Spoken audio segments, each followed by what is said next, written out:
Tekereza umuntu mu mutwe wawe urebe ukuntu angana, urebe ukuntu ari munsi y'imyaka 18, wibaze bamuteye inda bakamugira umugore. Ese yaba ari umugore uhamye? Wamutekereje? Banza umutekereze mu mutwe wawe, mushyiremo nurangiza umbwire, ese uyu muntu bamuteye inda bakagerekaho kumugira umugore yaba ari umugore uhamye? Ntabwo baba bajyanye umwana koko, wenda afite nka 17 cyangwa 16. Gusa nanone hari umusore wateye inda umwana w'umukobwa uri munsi y'imyaka y'umukure. Amaze kumutera inda, afata inshingano zo kumugira umugore. Uwo mukobwa yari afite imyaka 17, afashe inshingano zo kumugira umugore, aramutunga, barabana, umwana arakura. Umwana amaze kugira imyaka 5, hari ibibazo bagiranyeho muri famiye. Umwe muri famiye wa hafi afata inshingano zo kujya kurega uwo musore ngo yamutereye umukobwa inda. Noneho agiye kumurega, byabaye ngombwa ko uwo musore afatwa, arafungwa, ahanishwa igifungo cya burundu. Nk'uko n'ubundi itegeko ryacu rivuga ko umuntu wese uteye inda umwana uri munsi y'imyaka 18 akagerekaho kumugira umugore aba akoze icyaha.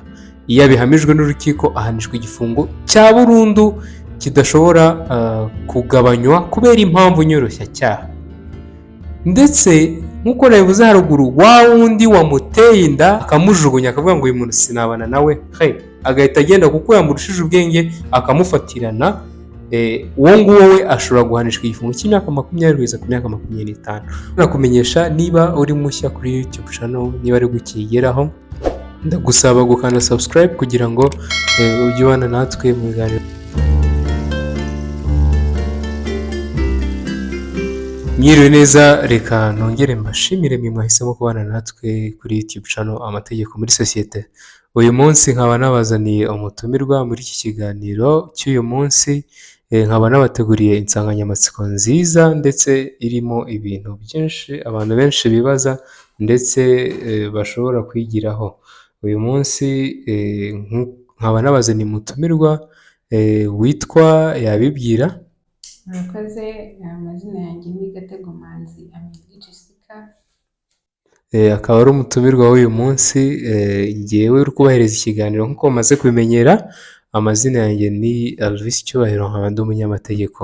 Uyu munsi tukaba dufite insanganyamatsiko igira iti: ese umusore wasambanyije umwana uri munsi y'imyaka 18 akamujugunya, akamuta ndetse akiyambura n'inshingano zo kumwitaho, ndetse n'umusore wasambanyije cyangwa se wateye inda umwana uri munsi y'imyaka 18, imyaka y'ubukure, yarangiza akamutera inda, agafata initiative zo kumugira umugore, akavuga uyu mwana rero muteye inda ntabwo ngiye kumureka ngo yangare, reka mugire umugore tubane. Ese hagati y'abo bantu babiri ninde w'umunyamakosa? Nk'aho umutumirwa muri iki kiganiro kugira ngo utubwire ku giti cyawe wumva ko ari inde munyamakosa: uwamusambanyije ndetse akagerekaho kumutera inda akamuta, n'uwamusambanyije akamutera inda akavuga ngo singiye kukujugunya, ngwino tubane nkugire umugore? Ninde munyamakosa? Murakoze. Njyewe ukuntu ndi kubyumva, ndi kumva umunyamakosa ari uwo nguwo wa mbere wateye inda umukobwa utagejeje imyaka y'ubukure, yangiza akanamuta. Murakoze cyane. Namwe muri kumva iki kiganiro mushobora kutwandikira muri comment mukatubwira ku giti cyanyu ninde mwumva munyamakosa, ninde mwumva waba yarakosheje. Ibi bintu ndabivugira iki? Hari umusore wateye inda umwana w'umukobwa uri munsi y'imyaka y'umukure. Amaze kumutera inda, afata inshingano zo kumugira umugore. Uwo mukobwa yari afite imyaka 17, afashe inshingano zo kumugira umugore, aramutunga, barabana, umwana arakura. Umwana amaze kugira imyaka 5, hari ibibazo bagiranyeho muri famiye. Umwe muri famiye wa hafi afata inshingano zo kujya kurega uwo musore ngo yamutereye umukobwa inda. Noneho agiye kumurega, byabaye ngombwa ko uwo musore afatwa, arafungwa, ahanishwa igifungo cya burundu. Nk'uko n'ubundi itegeko ryacu rivuga ko umuntu wese uteye inda umwana uri munsi y'imyaka 18 akagerekaho kumugira umugore aba akoze icyaha.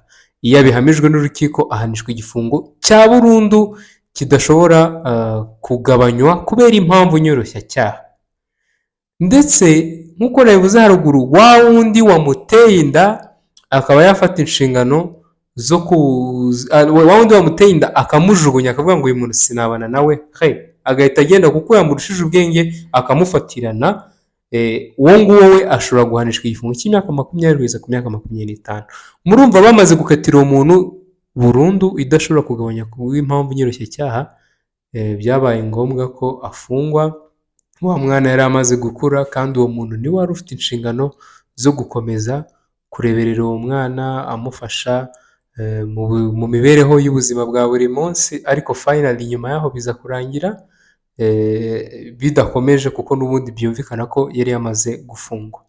Rero ikibazo gihari hano ndagira ngo nkubaze nkawe, ndabizi uri umuhanga cyane, uri umukobwa ubuzi experience, hari abantu benshi muganira baba bakubwira ibintu bashobora kuba baranyuzemo bikababera ikibazo, kugira ngo tuganize tubwire ese uwo muntu nk'uwo nguwo warafashe inshingano zo kumutunga, urumva yamuteye inda, mu by'ukuri birumvikana yakoze n'icyaha gihanwa n'amategeko, kuko gutera inda umwana uri munsi y'imyaka y'ubukuru ndetse no kuryamana nawe ubwabyo ni icyaha gihanwa n'amategeko. Ese ikibazo gihari, nk'uwo muntu yafunzwe yarafashe inshingano zo kumutunga agafungwa burundu idashobora kugabanya kubw'impamvu nyoroshya, ese nk'uwo mwana, uwo mubyeyi niba wenda wabafashaga kubona minerivare n'ibindi byinshi, baba babonye ubutabera ku giti cyawe? Urabyumva ute? Wumva ibyo bihano byagabanywa? Wumva byakomeza gutyo? Urabyumva ute nk'umukobwa? Kuko akenshi biba ku bakobwa, ufite inshuti zawe nubwo wenda bitaba byarazibayeho, ariko hari abantu benshi batandukanye, kugira ngo tuganize tubwire. Kuba yahabwa igifungo cya burundu ntabwo ari bwo butabera uwo mukobwa yababonye, kuko urumva nimba yaremeye kubafasha akajya abafasha kurera umwana, agafasha mama w'umwana, byose urumva inshingano ziba ziri kuri uwo wafunzwe. Genda kumva igihano cyo gufungwa burundu atari cyo gikwiye pe, nyine bagabanya igifungo bakagira wenda nk'imyaka, simbizi, imyaka nyine mike ishoboka, ubundi bakanamuha izindi nshingano zo kwita ku mwana na mama we kugeza igihe cyose mu buzima bwabo bwose. Ikibazo ntabwo uri kuvuga ngo igifungo nyine wumva wenda bahanwa nk'imyaka ingana, ni ibitekerezo bisanzwe. Urumva first of all ibuka ko yakoze icyaha cyo gutera inda umwana uri munsi y'imyaka y'ubukure. Ese ko yateye inda umwana uri munsi y'imyaka y'ubukure, nk'uwo muntu wenda yagahanishijwe ikihe cyaha, mu gihe wenda yiyemeje wenda agafata n'inshingano zo kumwitaho ntamureke ngo yangare hanze? Ukuntu ndi kubyumva, mu gihe yafashe izo nshingano zo kwita kuri uwo muryango, ndi kumva yahanishwa hagati y'imyaka 3 n'5, ariko mu gihe yateye inda uwo mukobwa ubundi akanamwihakana ntanamufashe, igifungo cyakiyongera. Cyakiyongera agahabwa akaguma kuri 20 kugeza kuri 25, cyangwa uwo muntu niwe wagakwiye guhabwa burundu? Nanone ntabwo yakatirwa burundu, ahubwo yaba 20 kugeza kuri 25, nabwo kandi icyo gifungo cyarangira agacibwa n'izindi amande ku ruhande. Njyewe uzi ukuntu byumva, kubera ko mbizi ukuntu ababyeyi bibagora kurera abana babo, bibaye imyaka 3 kugeza ku myaka 5, njye numva ko bitaba ari igihano gikwiye, cyaba ari igihano kijenjetse cyane, kuko aba benshi bajya batera inda abana bari munsi y'imyaka y'ubukure kuba bumva ko baraduye imyaka 5, nituburana neza baraduye imyaka 3 birangire, nta bindi bibazo biri buze kuvamo. Rero bagatera abana inda imyaka 3, nzasanga umwana yarakuze, ubundi umugore tubane. Ariko mu rwego rwo kugira ngo ibyo bintu bihashwe, numva ko wenda ikibazo njye numvaga kirimo ni uko yagahawe burundu kandi yarafashe inshingano zo kumwitaho. Ahubwo njye ikintu numvaga wenda babahereza ku myaka, nko kuva ku myaka 7 kugeza nko ku myaka 15 wenda, cyangwa 7 kugeza ku myaka 10. 7 kugeza ku myaka 10, kuko aba yarafashe inshingano ndetse akeneye kugaruka kugira ngo ahite kubabona, ndetse akumva uburemere yakoze bwo kuba yatera inda umwana uri munsi y'imyaka y'ubukure. Tekereza umuntu mu mutwe wawe, urebe ukuntu angana, urebe ukuntu ari munsi y'imyaka 18, wibaze bamuteye inda bakamugira umugore, ese yaba ari umugore uhamye? oya Wamutekereje? Banza umutekereze mu mutwe wawe, mushyiremo.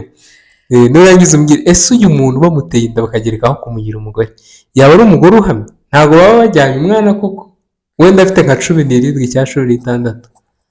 gusa nanone hari igihe gutyo gufata umwana utujuje imyaka ukabana nawe, hari igihe nanone biba nko guhatirizwa n'ababyeyi b'uwo mukobwa. Hari igihe biba bitaturutse ku muhungu, yego nawe aba yishe itegeko yanaryirengagije, ariko nanone nawe hari igihe aba afite iyo pressure yo kuvuga ati nintamutwara barandega, biragenda gute, baranca amande, baramfungisha, akavuga ati wenda namuteye inda dukundana, bakundanaga cyangwa hari ukundi kuntu bahuye bamenye, agahitamo kuvuga ati n'ubundi ntabwo namwangaga, si umuntu bihuriye gutya ngo bibe, reka tubane.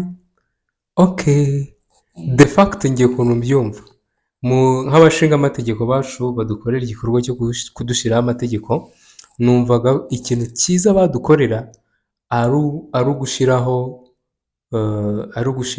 ari ukureba detaye z'ibibintu, bakareba ese uyu muntu wamuteye inda bari bafitanye umubano, yamufatiranye aramwoshya, yamwoheje, byose bakabireba. Niba yamwoheje, igihano kikaba cyaba nimba yamwoheje, kuko urumva nimba kuko ari n'umwana ari munsi y'imyaka 11 gushukika deja aba yashutswe. Ariko hari n'abana bangana gutyo bagira ubwenge, baba bafite ubwenge, bakareba ese byagiye kuba bigenze gute, byose bakabireba yuko bakatira umuntu iyo myaka yose. Nanjye niko mbyumva, bakareba bakundanaga ntibakundanaga, ubundi kameme nta nubwo byemewe gukundana n'umwana uri munsi y'imyaka y'ubukure. Aho ngaho turi kujenjeka natwe, ntabwo byemewe, ariko hari igihe urwo rukundo rushobora kubaho, ntabwo twakwirengagiza ibintu bisanzwe bibaho, kuko urukundo ntabwo rugira imyaka. Urwo rukundo hari igihe rushobora kubaho, mu kubaho k'urwo rukundo hakaba habonekamo ikintu. Nanone hakaba habamo abagabo bashukisha abakobwa amafaranga, akaba yamuzana gutyo akamutera inda mu buryo butari bwapanzwe, umwana agatangira kubaho ubuzima budakwiye, akaba yanamufatiranye, yamurushije ubwenge, yamuteye nk'ubwoba, wenda tuvuga ari nk'umuntu wamufashaga, akitwaza inshingano amufiteho, akaba yagira ikintu amukorera. Ni byiza cyane, niyo mpamvu nagira ngo mu gusoza kino kiganiro menyeshe mwe muri gukora ibiganiro kuri YouTube channel, kumenya ko gutera inda umwana uri munsi y'imyaka y'ubukure ndetse ukagerekaho kumugira umugore ndetse no kuryamana nawe, si ugutera inda gusa, twakomeze kuvuga gutera inda, ariko no kuryamana nawe bikamenyekana, ukagerekaho kumugira n'umugore, ni icyaha gihanwa n'amategeko. Iyo ubihaniwe, igifungo ni burundu idashobora kugabanywa kubera impamvu nyoroshya. Ariko ku bijyanye no kumutera inda ukamwihakana, itegeko ryacu rivuga ko ari imyaka 20 kugeza kuri 25. Kandi niyo mpamvu dukoze ikiganiro kugira ngo dutekereze, se birakwiye iyo myaka yagakwiye kwiyongera, yagakwiye kugabanywa? Nk'uko mubizi neza, abanyarwanda dufite freedom of speech, dushobora kuganira ku kintu tugatanga ibitekerezo byacu ku buryo nk'abayobozi bashobora kubyumva, hari icyo babikoraho, cyangwa niba hari indi filozofi bakoresheje ikagaragara cyane. Ko njye ntekereza ko impamvu bakoze ibi bintu bakabigira ibihano bikomeye, ni uko kera abantu bateraga abana b'abakobwa amada, mu kubatera amada bakabagira abagore. Ibyo bintu byakundaga kubaho na ba sugar daddy benshi, urabazi, kera urabizi ko hakundaga kuvuga ibintu bya ba sugar daddy, ukabona n'udufoto, uruntu rw'urugabo ruri mu modoka, akana gatoya kambaye akajipo gahagaze ku ruhande. Ariko urabona itegeko ryacu kuko ryashizemo imbaraga, abantu benshi baratinye. Rero kuba baratinye ibyo bintu bitakibaho cyane, nubwo binabaho, bagakwiye kusa nk'abagabanyirije ibihano b'abandi bafata izo nshingano, ariko nanone bakabanza bakareba mens rea. Mens rea bisobanuye ubushake bwo gukora icyaha. Ese ni ubushake, ni ubuhe bushake yari afite? kugira ngo bamenye uko babagabanyiriza. Nanakumenyesha niba uri mushya kuri YouTube channel, niba ari gukigeraho, ndagusaba gukanda subscribe kugira ngo ujye ubana natwe mu biganiro by'uyu munsi. Dushimira umutumirwa wacu uyu munsi Amalie, murakoze cyane, Imana ibahe umugisha. Murakoze cyane.